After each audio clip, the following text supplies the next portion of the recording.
Assalamualaikum warahmatullahi wabarakatuh. Nama saya Iqra Fauzia. Di sini saya akan menjawab soal dari CP1 uji kompetisi 2 nomor 3. Di sini soalnya yaitu jelaskan gambar. Dan ini adalah gambarnya. Ini adalah gambar fertilisasi. Fertilisasi secara umum diartikan sebagai proses peleburan inti sel sperma dan inti sel telur sehingga membentuk zigot. Kemudian zigot akan berkembang menjadi embrio. Kemudian embrio akan berkembang menjadi janin. Tetapi yang ada di gambar ini sangat berfokus pada pembelahan sel. Fertilisasi akan dimulai dari ovulasi, yaitu pelepasan sel telur dari ovarium menuju ke tuba Fallopi. Kemudian di sini ada D0, di mana proses masuknya sel sperma dan sel telur atau bergabungnya sel sperma dan sel telur yang dinamakan dengan fertilisasi. Setiap perkawinan, sel sperma yang dihasilkan oleh pria itu sangat banyak, hampir ratusan juta.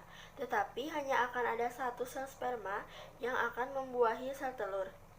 Tempat fertilisasi yaitu ada di tuba Fallopi, yaitu ada di antara ovarium dengan rahim.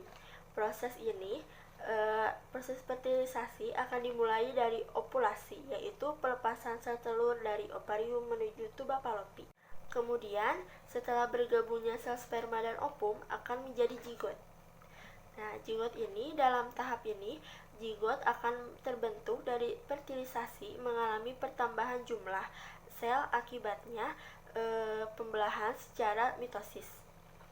Perkembangan zigot ini ditandai dengan adanya spesialisasi dan dispesiasi sel-sel jaringan untuk membentuk organ-organ hingga individu yang utuh.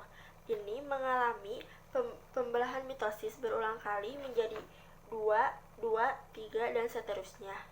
Dan di sini ada D3 yaitu morula awal, dan ini ada D4 yaitu morula tingkat lanjut. Sel-sel yang terbentuk dinamakan blastomel. Kenapa dinamakan blastomel? Karena sel-sel ini terbentuk seperti bola yang tidak ada rongga seperti buah arbei dan dinamakan dengan morula. Berasal dari bahasa Latin yang artinya arbei. Ini adalah hari ke-6, di mana ini setelah menjadi morula, ini akan ada pembagian dua kutub sitoplasma. Dengan terjadinya dua kutub sitoplasma ini, akhirnya dia bisa berproses ke selanjutnya jadi blastula. Nah, untuk tahap selanjutnya yaitu sel telur akan berpindah ke rahim di bagian endometrium. Ada di D7 sampai 10.